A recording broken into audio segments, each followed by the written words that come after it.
ప్రతి ఒక్కరు నిరుద్యోగుల పేరు వాడుకొని పైకొచ్చిన వాళ్ళే. అసలైన నిరుద్యోగులు మాత్రం అట్లనే ఉంటారు, వాళ్ళ సమస్యలు అట్లనే ఉంటున్నాయి. ఎందుకు ఆలోచించట్లేదు?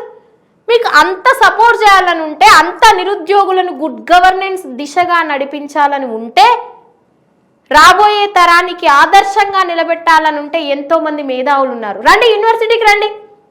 ఈ యూనివర్సిటీ అంటే ఇది కాకపోతే తెలంగాణ రాష్ట్ర వ్యాప్తంగా ఉన్న యూనివర్సిటీలకు వెళ్ళండి. రాజకీయ పరంగా అవగాహన ఉన్నది ఎవరికి, ఎంతమందికి ఉంది? ప్రజా సమస్యలపైన ఎవరికి అవగాహన ఉంది? అకాడమిక్స్ పరంగా ఎవరికి అవగాహన ఉంది? అవేర్నెస్ ఎంత? రిజర్వేషన్స్ అని ఈరోజు కొట్లాడుతూ ఉన్నాం, దాని మీద అవేర్నెస్ ఎంత?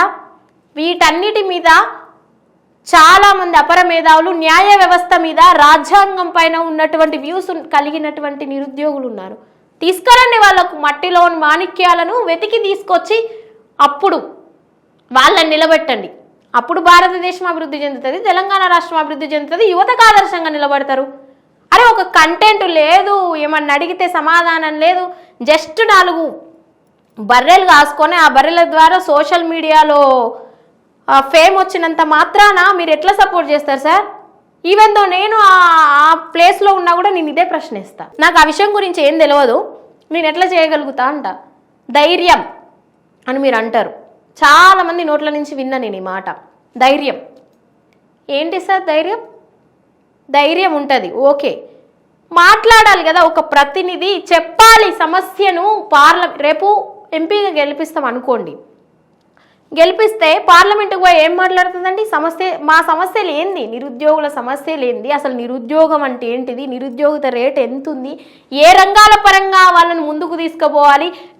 ఒక రకంగా ఆలోచిస్తే గవర్నమెంట్ ఉద్యోగాలే అందరికి వస్తాయా, మిగతా వాళ్ళు ఖాళీగానే ఉంటారు కదా అనేటువంటి విమర్శ కూడా ఉంది. మరి దానికి సానుకూలంగా ఇంకొక ఆల్టర్నేటివ్ ఏంటిది? ప్రభుత్వానికి అందించే సూచన ఏంటిది?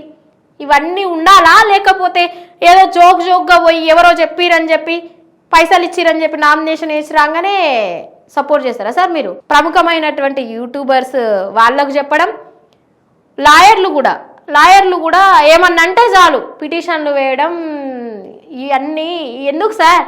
నిజమైన వాళ్ళకి ఎక్కడ లబ్ధి పొందుతున్నారు? లబ్ధి పక్కన పెట్టండి, వాళ్ళకి ఏ విధంగా ప్రతిఫలం చెందుతుంది, వాళ్ళకి ఏ విధంగా ప్రతిఫలం దక్కుతుంది అని అడుగుతా ఉన్నా. మేము ఇంకొకసారి ఇది ఇట్లనే కొనసాగితే మాత్రం, ఇది నేను చెప్తున్న మాట కాదు, చాలామంది నిరుద్యోగులు ఆవేశంగా చెప్పినటువంటి మాట ఏంటో తెలుసా? ఈ మీడియా ద్వారా ఇక్కడి నుంచి ఇప్పుడు మీ అందరికీ నేను తెలియజేస్తా ఉన్నా. ఏంటిదంటే, ఎవరైనా ఆమె నిరుద్యోగుల తరపున అనేటువంటి ఆ పదం ఇప్పటికైనా వాడడం మంచిది కాదు. ఆ పదంని వాడొద్దు దయచేసి. మీరు ఇండివిజువల్గా పోటీ చేసుకుంటే మేము కూడా మీకు సానుకూలంగా, సాటి మనిషి ఇట్లా సాటి ఆడపిల్ల పోటీ చేస్తూ ఉందని అని అనుకుంటా ఉంటాం.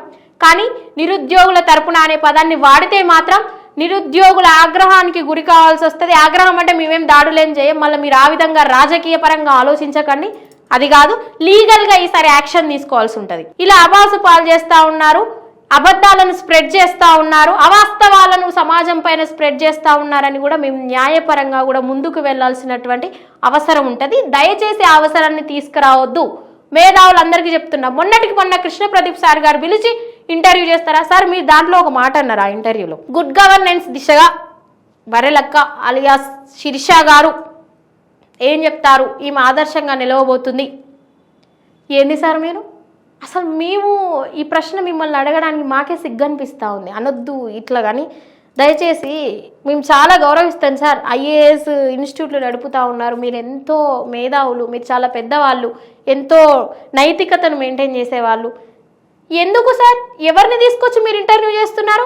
ఐఏఎస్లు ఐపీఎస్లు చదువుకున్న వాళ్ళు ఎట్లుంటారు? వాళ్ళ చదువు వాళ్ళ కష్టమంతా మీకు తెలియదా? ఇదంతా ఎట్లుంది తెలుసా?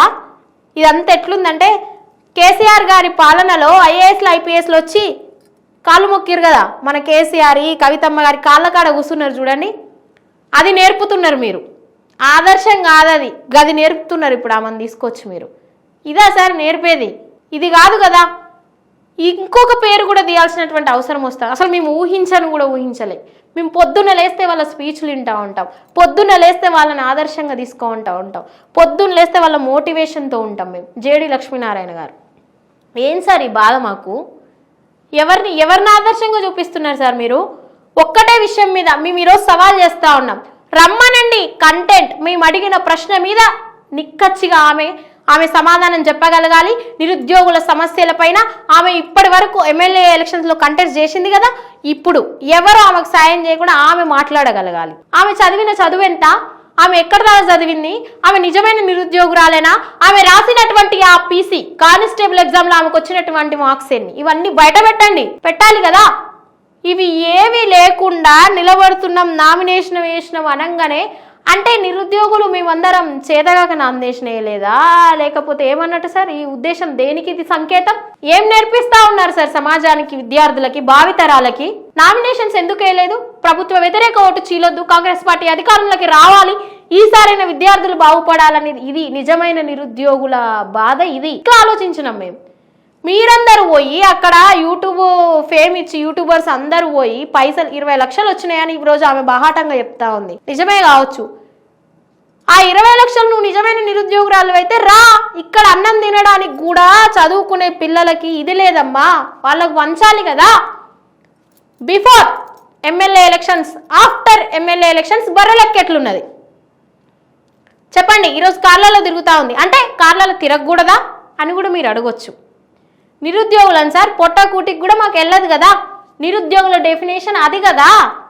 బిఫోర్ ఎమ్మెల్యేస్ అంటే ఆమె నిరుద్యోగురాలు అనేది ఓకే, మీరు ఒప్పుకోవచ్చు.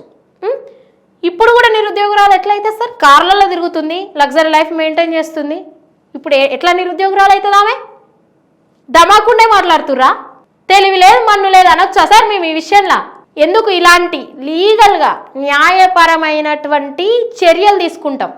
నిరుద్యోగుల తరపున అనే పదం వాడితే మాత్రం, ఇది నేను అందరికీ చెప్తా ఉన్నా, ప్రముఖమైనటువంటి మేధావులు, నాకేం భయం లేదు సార్, మీరు నా మీద ఎన్ని చేసినా ఏం కాదు, ఎందుకంటే నేను ప్రత్యక్షంగా చెప్తా ఉన్నా. మీరు చూపెట్టండి, నిరూపించండి, ప్రూఫ్, ఎవిడెన్స్. ఎట్లా నిరుద్యోగురాలైంది మేము నిరూపిస్తాం. మేము నిరుద్యోగులం, మేము కొట్లాడినాం. మేము మీన్స్ నిరుద్యోగులు. నా ఒక్కదాని మీద విరుచుకుపడకండి. అందరం చదివిన చదువేన్ని, కొట్లాడింది ఎన్ని, వచ్చిన మార్క్స్ ఎన్ని, వాళ్ళకి అపర మేధావులు కొంతమంది మా విద్యార్థులు ఉన్నారు, తిండి తిప్పలు లేకుండా తిరిగిరు ఎలక్షన్స్లలో. మరి వాళ్ళు వేయలేకనా సార్? దయచేసి ఇదంతా ఆవేదన, ఆక్రోషంతో మాత్రమే నేను మాట్లాడడం జరుగుతుంది. దీనికి కూడా జలసీ అని, లేకపోతే సాటి ఆడపిల్ల పైన ఇట్లా చేసిందని ఇట్లా ఆలోచిస్తే ఇక మీరందరూ ఆత్మపరిశీలన చేసుకోవాలి. దయచేసి ఆత్మపరిశీలన చేసుకోండి, ఆత్మ విమర్శన చేసుకోండి, రెండిట్లో ఏదో ఒకటి చేసుకోండి. మేము ఎందుకు విమర్శిస్తాం సార్? మాకు పని పాట లేదా? మేము చదువుకుందానికి వచ్చినాం, మేమేమో సీరియస్గా ప్రిపేర్ అవ్వడంలో నిమగ్నమైనాం, ఆమెమో కంటెస్ట్ చేయడానికి, నామినేషన్స్ చేయడానికి ప్రిపేర్ అవుతుంది. ఏం చెప్తుంది? ఎమ్మెల్యే ఓడిపోయినా అని బాధ ఏం లేదు, ఎంపీ ఎలక్షన్స్ ఓడిపోతే ఎమ్మెల్సీ. ఏంది ఇది? నిరుద్యోగుల పవర్ ఏంది సార్? తెలంగాణ రాష్ట్రంలో ఈరోజు తలుచుకుంటే నిరుద్యోగులు కుర్చీ కూలగొట్టి ఇంకో కొత్త కుర్చీ తీసుకొచ్చిన వాళ్ళం. మేము నిలబడితే గవర్నమెంట్లు కూలిపోతాయి. నువ్వు నామినేషన్స్ వేసి తీసుకురావడం ఏడికి దిగజారిపోతుంది నిరుద్యోగుల పేరు. అసలు నువ్వు ఎట్లా నిరుద్యోగురాలు అవుతావమ్మా? సమాధానం చెప్పండి దయచేసి. బయటికి రండి. ఇన్ని రోజులు మీరు ఆడిందే ఆటగా, పాడిందే పాటగా మేము కూడా చూసినాం. ఇప్పుడు కూడా పిలిచి మరీ ఇంటర్వ్యూలు చేసేవాళ్ళు ప్రముఖులు, మేధావులు. దయచేసి ఆలోచించండి. మీరు సమాజాన్ని ఎటు తీసుకుపోదాం అనుకుంటున్నారు, ఏం చేయాలనుకుంటున్నారు? ఆ రోజు టీఎస్పీఎస్సీ ముట్టడి రోజు గోషామహల్లో సుమారు అన్ని జిల్లాల నుంచి 380 మంది వస్తే 170 మందికి పైగా గోషామహల్ స్టేడియంలో వాళ్ళని అరెస్ట్ చేయడం జరిగింది. వచ్చిందా సార్? మాట్లాడిందా? ప్రవళిక చనిపోయినప్పుడు వచ్చిందా? మాట్లాడిందా? కొత్త గవర్నమెంట్ వచ్చినాక టీఎస్పీఎస్సీ ప్రక్షాళన గురించి ప్రభుత్వానికి గుర్తు చేసిందా? గ్రూప్ 4 మీద మాట్లాడిందా? ఏ విషయం? టీఎస్పీఎస్సీ చైర్మన్ జనార్దన్ రెడ్డి గారు రాజీనామా చేసి మెంబర్స్ అందరూ కూడా రాజీనామాలు చేస్తున్నప్పుడు వాళ్ళ విషయంలో ఏమన్నా స్పందించిందా? ఏ విధంగా స్పందన లేదు. మరి ఎట్లా నిరుద్యోగురాలు అయితే సార్? అందుకే ఏ పని చేసేటోడు ఆ పని చేయాలి. ఈ సామెత పాతకాలంలోనే ఉంది. తలగొరిగేటోడు వచ్చి ఏదో చేసినట్టున్నది ఇది ఇప్పుడు ముచ్చట. తలగొరిగేటోడు వచ్చంట గడ్డి బీకరాదు, గడ్డి బీకేటోడు వచ్చి తలగీకరాదు. ఎవడి పని వాడే చేస్తాడు కదా. కాబట్టి దయచేసి సమస్యలపైన అవగాహన లేని వాళ్ళని, సమాజం మీద అవగాహన లేని వాళ్ళని, నిరుద్యోగుల సమస్యలపైన పట్టు లేని వాళ్ళని ఎంపీ ఎలక్షన్స్లా, రాబోయే ఎలక్షన్స్లా ఇండిపెండెంట్గా మేము నామినేషన్స్ వేస్తున్నామని చెప్తే మీరు పోయి పెద్ద పెద్ద దండాలు పట్టుకొని కార్లు వేసుకొని లాయర్లు వచ్చి మేము కేసులు వేస్తాం ఏమన్నా అంటే నిజంగా మీకు చిత్తశుద్ధి ఉంటే, ఇప్పుడు అడుగుతా ఉన్నా, నిజంగా మీకు చిత్తశుద్ధి ఉంటే అటు పైసలు ఇస్తారు కదా, రండి యూనివర్సిటీకి వచ్చి కనీసం వీళ్ళకి పైసలు పెట్టండి సార్. తినడానికి తిండి లేదు, 5 రూపాయల భోజనం తింటారు సార్. హాస్టళ్ళు లేక బయట రూములు తీసుకొని రెంట్లో ఉండి నైట్ 2-3 గంటల వరకు చదువుకునేటోళ్ళు ఉన్నారు సార్. దేశాన్ని ఇట్లా అభివృద్ధి చేయాలి, అట్లా కాదు సార్. మీరు కార్లు కొనిచ్చేటోళ్ళు కావచ్చు, విజిల్లు తయారు చేసి ఇచ్చేటోళ్ళు కావచ్చు, లేకపోతే మీరు 20 లక్షలు ఇచ్చేటోళ్ళు కావచ్చు, ఎవరన్నా ఏమన్నా అంటే కేసులు వేసేటోళ్ళు కావచ్చు. వీళ్ళందరూ ఆత్మపరిశీలన చేసుకోండి. పోయే యూట్యూబర్స్ కావచ్చు, ఛానల్స్ వాళ్ళు కావచ్చు. ఎట్లా సార్ ఇది? ఏ విధంగా న్యాయం అని మీరు అనుకుంటున్నారు? అటు పెట్టే పైసలే ఇటు పెట్టండి.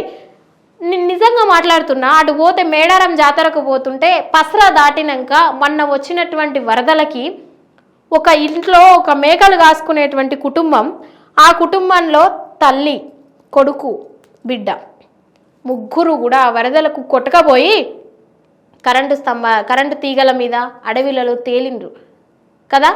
అదొక లోతట్టు ప్రాంతంలో ఉన్నటువంటి ఒక గుడిసెలో నివసిస్తూ ఉన్నారు వాళ్ళు. ప్రపంచానికి తెలియదు, అటు పోతే ప్రజలకు తిండి లేదన్నటువంటి విషయం మీకు తెలియదు, వాళ్ళకు కట్టుకోవడానికి బట్టలు లేవన్న విషయం మీకు తెలియదు. అంత పేదరికంలో, అంత దుస్థితిలో బతుకుతూ ఉన్నారు. అంత లోతట్టు ప్రాంతంలో బ్రతకాల్సినటువంటి అవసరం ఏంటి సార్? పేదరికంలో ఉన్నారు, బతకడానికి జీవన ప్రమాణాలు లేవు అక్కడ. ఈ తెలివి ఆడ ఉపయోగించాలి మీరు, అది ప్రపంచానికి తెలియజెప్పాలి. మిలినియర్స్ అంతా వచ్చి వాళ్ళకు సాయపడేంత వరకు కూడా మీరు కొట్లాడాలి. అది యూట్యూబర్స్ చేసే పని. దేనికి మీరు చేసే పని దేనికి యూజ్ అవుతుంది, దేనికి ఉపయోగపడుతుంది? ఉట్ట పనికిరాని పని అది. మీ సబ్స్క్రైబర్స్ లేకపోతే లైక్ల కోసం. నిజమైన నిరుద్యోగులు నిలబడితే ఈరోజు మేము వచ్చి కొట్లాడతాం. ఈవెన్ మేము వచ్చి కొట్లాడి వాళ్ళు గెలిచే అంతవరకు కూడా పని చేస్తారు ప్రతి నిరుద్యోగి. ఆమె నిలబడ్డప్పుడు ఒక నిరుద్యోగాన్ని ఆడికి వచ్చిండా? వస్తే ఎవరో వాళ్ళ లాభం కోసం వచ్చి ఉండొచ్చు, కానీ ఎవరు ఒప్పుకోలే ఆమె నిరుద్యోగి అంటే, మీరు తప్పితే ఎవరైనా ఒప్పుకోవద్దు దయచేసి. ఏమన్నా తెలివి ఉన్న పనులేనా? మెదడు పని చేస్తుందా లేదా బుర్రలో ఏమన్నా ఉన్నదా? బుర్రలా ఎట్లానా సార్? మిమ్మల్ని మాటలు అనాలా ఉన్నా కూడా మాకు నోరు రావట్లేదు. మాకు బాధ, మా నిరుద్యోగుల బాధలు పట్టించుకోరు సార్. మాకు చదువుకోవడానికి జీవన ప్రమాణాలు లేవు, మా ఇళ్లలో పేదరికంలో ఉన్నారు, మాకు పుస్తకాలు కొనలేని పరిస్థితిలో ఉన్నాం, 3 పూటలు తినలేని పరిస్థితులలో ఉన్నామంటే పట్టించుకునే నాదులు లేడు. కానీ అక్కడికి పోయేసరికి ఎందుకు అంత హైప్? దేనికి ఇస్తుర్రు మీరు? దయచేసి ఆత్మపరిశీలన చేసుకొని మరోసారి కూడా గుర్తు చేస్తా ఉన్నా, ఇంకొకసారి ఆమె నిరుద్యోగుల తరపున అనేటువంటి పదం వాడితే మాత్రం లీగల్గా చర్యలు తీసుకోవాల్సి ఉంటుంది. ఆమెను ఒకసారి మేము సవాల్ చేయడం జరుగుతూ ఉంది. చర్చకు, ఇవి ఏ విషయం పైన అయినా ఆమెను చర్చకు రమ్మనండి, లేకపోతే ఇది జరిగి తీరాలి దయచేసి.